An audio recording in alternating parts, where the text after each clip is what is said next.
नमस्कार दोस्तों, कैसे हैं आप सभी। आज की कहानी का शीर्षक है वापसी। विकास को यह तो पता ही था कि अम्मा और बाबूजी के आने की खबर से नीला खुश नहीं होगी, पर वह इस कदर झुंझलाएगी और वातावरण को तनावग्रस्त कर देगी, इसकी कल्पना उसने नहीं की थी। पहली बार वह जबलपुर गया था, तब उसने माता पिता के प्रति छोटी बहू सपना का उपेक्षापूर्ण व्यवहार देखकर वह समझ गया था कि माता पिता वहाँ पर मानसिक रूप से कितने आहत हैं।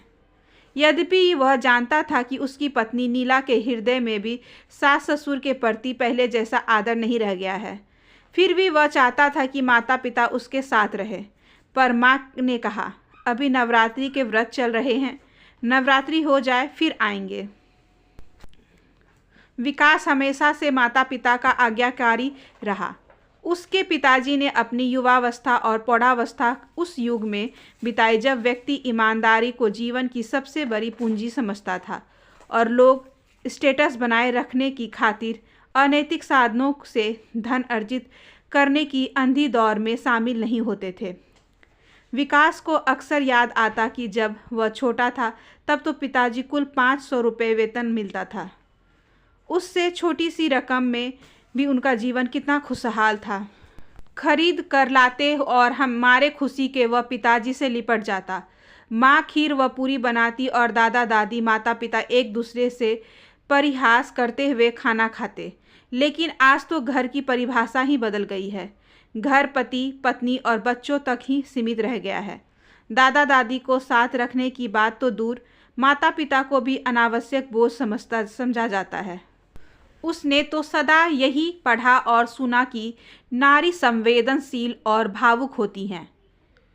फिर छोटे भाई की पत्नी सपना और पत्नी उसकी पत्नी नीला अपने सास ससुर के पत्नी इतनी संवेदनहीन क्यों हो गई है। आज वह प्रतिमाह नैतिक अनैतिक साधनों से हजारों रुपए अर्जित करता है। समय समय पर पत्नी और बच्चों को महंगे उपहार देता रहता है, पर उनकी आंखों में अतृप्ति की भावना झलकती ही रहती है। पिताजी सच ही कहा करते हैं, ऊपरी कमाई से बरकत नहीं होती, पर वह भी क्या करे। भौतिक सुखों के रंग में रंगी पत्नी और बच्चों की आवश्यकताएं ही इतनी बढ़ गई हैं कि वेतन से गुजारा नहीं होता। रिश्वत लेने से मन में जो अपराध बोध की भावना जन्म लेती है, उसे दूर करने के लिए वह भी यह सोचकर संतोष कर लेता है कि स्टेटस के लिए यह सब जरूरी है। पर कैसा स्टेटस, जिसे बनाए रखने के लिए आत्मसम्मान को बेचना पड़ता है। वह इसी सोच में डूबा था कि नीला सामने खड़ी हो गई और विकास के बालों को सहलाने लगी। लेकिन उसका यह स्पर्श भी विकास को अपना सा नहीं लग रहा था। शादी के बाद के आरंभिक वर्षों में नीला को पैसों की ऐसी भूख नहीं थी। उन दिनों नीला बहुत खुशमिजाज थी। उसके होठों पर सदैव मुस्कान रहती थी। उन दिनों वह सास ससुर को माता पिता जैसा ही सम्मान देती थी। पर जब से विकास की पदोन्नति हुई और ऊपरी आमदनी कमाने के रास्ते खुलने लगे, तब से नीला की ज़्यादा से ज़्यादा पैसा पाने की हवस बढ़ने लगी और वह सास ससुर से भी पैसों की आशा करने लगी। नीला ने बच्चियों को भी नहीं सिखाया कि वे दादा दादी का आदर करें। पिछले वर्ष जब विकास के माता पिता उसके घर आए थे तो नुपुर ने पिता से पूछा, ये लोग अपने यहाँ क्यों रह रहे हैं। तब विकास स्तंभ रह गया था। सास ससुर के आने की खबर से नीला गंभीर हो गई। उसने पूछा, उनकी यहाँ आने की योजना कैसे बन गई। अरे भाई, मैंने उन्हें परसों फ़ोन कर दिया था कि वे यहाँ आ जाएं। वैसे भी सपना के व्यवहार से वे वहाँ आहत हैं। यहाँ आ जाएंगे तो वातावरण बदल जाएगा। तुम भी तो कभी उन्हें कहा करती थी कि यहाँ आ जाइए, मुझे सेवा का मौका दीजिए। अब क्या हो गया, विकास ने कहा। जैसे तुम जानते ही नहीं हो कि क्या हुआ है। हाँ, साल भर पहले तक मैं उन्हें लिखती थी कि आप यहाँ आ जाइए।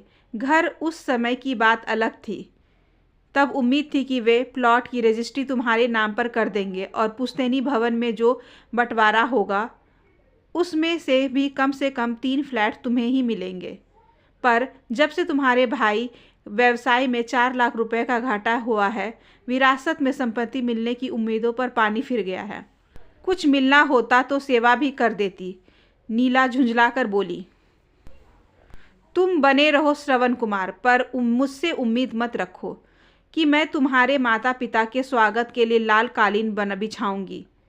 हो सके तो फ़ोन करके उनसे कह दो कि वे न आएं। मुझे अकेले रहने की आदत पड़ गई है और किसी की सेवा करना मेरे बस की बात नहीं है। नीला ने आवेश में आकर कहा, जो भी हो, जब तक अम्मा और बाबूजी यहाँ रहेंगे तुम उनसे ऐसी कोई बात नहीं कहोगी जिससे उनका दिल दुखे, विकास ने आवेश में कहा और वह क्लब चला गया। नीला भी झल्लाती हुई शाम के भ्रमण पर चली गई। विकास के पिता राम प्रसाद जी ने अपने पद का कभी दुरुपयोग नहीं किया। वे तो स्वभाव से ही इतने निर्लिप्त थे कि यदि पत्नी जोर से न देती तो वे ऋण लेकर मकान भी नहीं बनवाते। हाउसिंग बोर्ड से ऋण लेकर उन्होंने भवन बनाया जिसमें 4 फ्लैट थे। 25 वर्ष पूर्व उन्होंने 10,000 रुपये में एक प्लॉट खरीद लिया था जो अब 5 लाख का था। प्लॉट पर पहले से ही बड़ी बहू का गिद्ध दृष्टि थी और उसे आशा थी कि बिल्डिंग में 3 फ्लैट उसके पति को अवश्य मिलेंगे। इसलिए वह सास ससुर से अनुरोध करती रही कि वे कुछ दिन उनके साथ भी रहें। पर अचानक देवर कमल को व्यवसाय में 4 लाख रुपए का घाटा हो गया और घाटे की पूर्ति के लिए प्लॉट को बेचना जरूरी हो गया था। कमल ने सपना के साथ प्रेम विवाह किया था। सपना निम्न मध्यवर्गीय परिवार की युवती थी। उसने सुख व वैभव की जिंदगी जीने की खातिर कमल को अपनी ओर आकर्षित करने में कोई कसर नहीं छोड़ी। कमल पर उसका ऐसा असर हो गया कि उसके माता पिता से साफ कह दिया, शादी करूंगा तो सपना से ही, वरना कुंवारा रहूंगा। अंततः उन्होंने कमल को अब सपना से शादी की अनुमति देनी पड़ी। भव्य आयोजन के साथ कमल और सपना की शादी हो गई। सपना को उम्मीद थी कि प्लॉट और 2 फ्लैट ही रजिस्ट्री उसके पति के नाम पर हो जाएगी। इसी उम्मीद से वह 2 वर्षों तक सास ससुर की उत्साहपूर्वक सेवा करती रही। सपना एक पुत्र और एक पुत्री को जन्म दे चुकी थी। इसी बीच कमल को कारोबार में 4 लाख रुपए का घाटा हुआ। कमल इतना हताश हुआ कि घर बैठ गया। जिनके शेयर थे उन्होंने पैसे के लिए तगादे करने आरंभ कर दिए। सपना ने जिस वैभव से सपने देखे थे वे चकनाचूर हो गए। अतः आर्थिक रूप से संकट में फंसे कमल को भावनात्मक संबल प्रदान करने की बजाय वह उसे व्यंग बाणों से घायल करने लगी। वह सीधे साधे सास ससुर को भी ताने देने लगी। जो बहू कभी सास ससुर को एक से एक व्यंजन बनाकर खिलाती थी उसे उनके लिए 2 समय की रोटी बनाकर देना भी भार स्वरूप लगने लगा। सास ससुर 12 बजे तक भूखे बैठे रहते और सपना अपने लिए होटल से टिफिन मंगवाकर पेट भर खा लेती। सास के नेत्रों की ज्योति कम होती जा रही थी, फिर भी अपने और पति के लिए खिचड़ी या दलिया बना लेती थी। दोनों मानसिक रूप से टूट चुके थे, इसलिए बड़े बेटे के साथ रहना चाहते थे। जब वे विकास के घर पहुंचे तो नीला ने विकास की मौजूदगी को देखते हुए होठों पर मुस्कान लाकर उनका स्वागत किया। विकास अपनी पत्नी के स्वभाव को समझता था, इसलिए बात का ध्यान रखता था कि माता पिता पौष्टिक आहार लें। रात को उनके लिए दूध की व्यवस्था करता था। नीला अपनी संवेदनशीलता खो चुकी थी।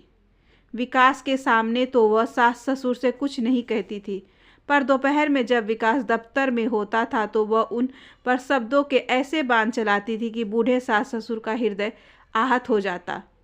एक दिन उसने सास से कहा, अपने बेटे को बिगाड़ने में आपका हाथ रहा है। कारोबार में घाटा उसे हुआ और तनाव मेरे पति झेलते हैं। मेरी औलाद ऐसी करती तो मैं उनका गला दबा देती। आप इनसे किस जन्म की दुश्मनी निकाल रही हैं? यदि विरासत में संपत्ति नहीं दे सकती हो तो कम से कम मेरे पति को तो चैन से रहने दो। खबरदार यह सब बातें इन्हें मत बताना, वरना मुझसे बुरा कोई नहीं होगा। सास के पास जवाब में आंसुओं के अलावा कुछ नहीं था। शाम को जब विकास दफ्तर से लौटा तो नीला ने एक नज़र सास पर डालकर पति से कहा, मैं कहाँ तक माता जी का मन बहलाऊं? मैं तो इनका अकेलापन दूर करने की पूरी कोशिश करती हूँ। माता जी, आपको यहाँ अच्छा लग रहा है ना? नीला ने होठों पर कुटिल मुस्कान लाकर कहा। सास बहू के ऐसे व्यवहार को देखकर हतप्रभ रह गई। एक दिन सास अपनी दोनों पोतियों को गोद में खिला रही थी। उन्हें कहानी सुनाते हुए बोली, एक दिन एक राजकुमार आएगा और घोड़े पर बिठाकर तुम्हें ले जाएगा। नीला कुटिल मुस्कान लाकर बोली, और तुम्हारी दादी तुम्हें सोने से लाद देंगी, क्यों माताजी? उसने ठाका लगाया। सास स्तब्ध रह गई। वो सोचती, जब उनकी आर्थिक स्थिति अच्छी थी तो इसी बहू को समय समय पर कई गहने बनवा कर दिए थे, उसे बेटी से ज़्यादा स्नेह दिया, और आज जब वे आर्थिक रूप से असहाय हैं, बहू को कुछ देने की स्थिति में नहीं है, तो बहू उनके प्रति इतनी निर्मम हो गई हैं। क्या पैसा ही सब कुछ है? संवेदना, स्नेह का कोई महत्व नहीं। वे आंसुओं को रोक नहीं सकी। वृद्ध पति एकाएक कमरे में आ गए। पत्नी की आंखों से आंसू देखकर विचलित हो गए। पत्नी के कंधे पर कुछ देर तक हाथ रखकर उसे सांत्वना देते रहे। कुछ कहना चाहते थे पर कह नहीं पाए।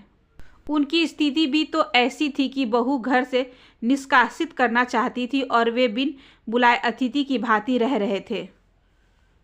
घुटन दोनों को महसूस हुई। थोड़ी देर पार्क में बैठे। उन्होंने पत्नी से पूछा। दोनों 2 घंटे तक पार्क में बैठे रहे। पार्क में खेल रहे बच्चों की अटखेलियों से मन हल्का हुआ। जी चाहा कि पार्क में ही बैठे रहें, घर जाए ही नहीं, पर अंधेरा हो गया था। वे भारी कदमों से घर के अंदर आए। नौकर ने बताया कि साहब, मैडम और बच्चे शादी में गए हैं। उन्होंने यह सोचकर राहत की सांस ली कि चलो कम से कम कुछ देर तक बहू की आहत करने वाली व्यंग्यात्मक मुस्कान से बच गए।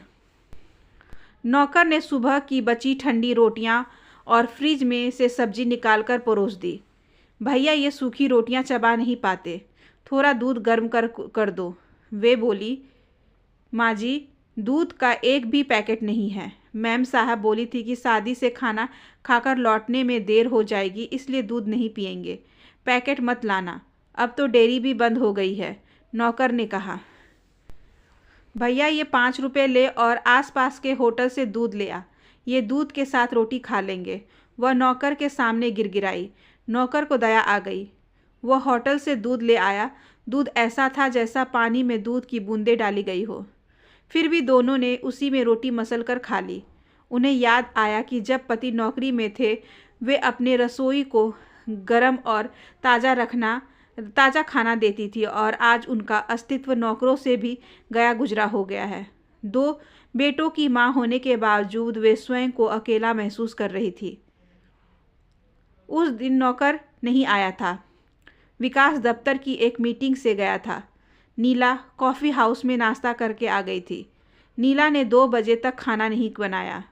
वे हंस कर बोले, शायद बहू समझ रही होगी कि आज मेरा उपवास है, पर आज तो उपवास नहीं है। पर उनकी हंसी में उदासी साफ झलक रही थी। चीटकर नीला ने खिचड़ी बना दी। रात को नीला ने कहा, आप लोग भी अजीब हैं।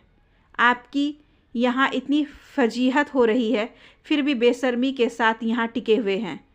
अपना और अधिक अपमान नहीं करवाना हो तो यहाँ से रवाना हो जाइए। सास खामोश होकर सब कुछ सुनती रही। सुबह उन्होंने कहा, बेटा, यहाँ बहुत दिन हो गए, अब हम वापस जाना चाहते हैं। आप इतनी जल्दी क्यों जाना चाहते हैं? वहाँ के तनावपूर्ण वातावरण की अपेक्षा यहाँ शांति है। कुछ दिन और आराम कीजिए, विकास ने कहा। उसे क्या पता था कि उसकी पत्नी उसकी अनुपस्थिति में सास ससुर पर कितने तीखे व्यंग बाण चलाती है। तुम और बहू हम लोगों का बहुत ध्यान रखते हो, पर अब हमें अपने घर जाना है, पिताजी बोले। उनका दिल जानता था कि वह घर भी उनका अपना कहाँ रह गया है। उस घर पर भी तो छोटे बेटे और उसकी स्वार्थी बहू का दबदबा बना हुआ है। आप इतनी जल्दी क्यों जा रहे हैं? मैं आपको नहीं जाने दूंगी। आपने तो मुझे सेवा का मौका ही नहीं दिया, नीला ने पति के सामने दिखावा करते हुए कहा। गिरगिट की तरह रंग बदलती हुई खलनायिका जैसी बहू का ढोंग देखकर सास ससुर स्तब्ध रह गए। बस से लौटते हुए वे सोच रहे थे, उनकी वापसी अवश्य हो रही है, पर वे कहाँ जा रहे हैं? एक बहू के व्यंग बाण झेलकर दूसरी बहू के व्यंग बाणों से आहत होने जा रहे हैं। क्या इसी दिन के लिए बेटों को जन्म दिया था? बड़े अरमानों से उनके लिए बहू लाए थे। बहुओं को बेटियों जैसा स्नेह दिया और बदले में क्या मिला? अपमान, तिरस्कार। जीवन भर की कमाई से अपने लिए जो घरौंदा बनाया था, उसमें आज वे ही शांति से नहीं रह सकते। उन्हें याद आया 25 वर्ष पूर्व उनके पड़ोसी वर्मा जी ने कहा था, आप तो 2 पुत्रों के पिता हैं। बेटों का बाप भाग्यशाली होता है। पुत्रों के प्रति उन्हें बहुत मोह था। इस मोह के कारण 3 बार पत्नी का गर्भपात करवा दिया था। तीनों बार गर्भ से कन्या थी। हर बार पत्नी फूट फूट कर रोई थी, पर उनका मन नहीं पिघला था। आज उनके बेटे बहुओं ने उन्हें अकेला छोड़ दिया था। उन्हें लगा बस चलती रहे, वे यात्रा करते रहें। घर नाम की जगह से उन्हें डर लगने लगा था। उन्हें पता था घर पर उनकी प्रतीक्षा करने वाला कोई नहीं।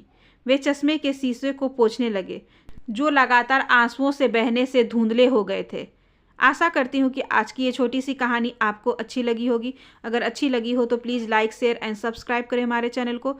ज़्यादा से ज़्यादा शेयर करें और बेल आइकन को ज़रूर प्रेस कर लें ताकि अगली वीडियोस की नोटिफिकेशन आपके पास सबसे पहले पहुँचे। धन्यवाद।